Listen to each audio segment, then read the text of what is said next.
نفى مسؤول أمني بشكل قاطع صحة الخبر الذي نشرته إحدى الصفحات على مواقع التواصل الاجتماعي فيسبوك، والتي زعمت فيه أن شرطيا توفي مساء أمس الجمعة جراء أعمال العنف بمدينة الحسيمة.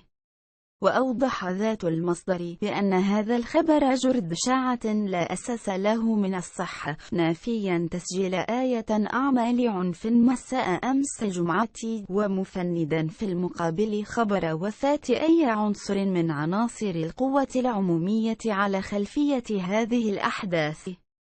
وانتشروا بشكل كبير داخل مواقع التواصل الاجتماعي الفيسبوك مساء أمس الجمعة خبر وفاة أمني لمدينة الحسيمة بعد تعرضه لإصابة خطيرة بعد مواجهات مع المحتجين، في حين لم تشهد مدينة الحسيمة أي وقفة احتجاجية يوم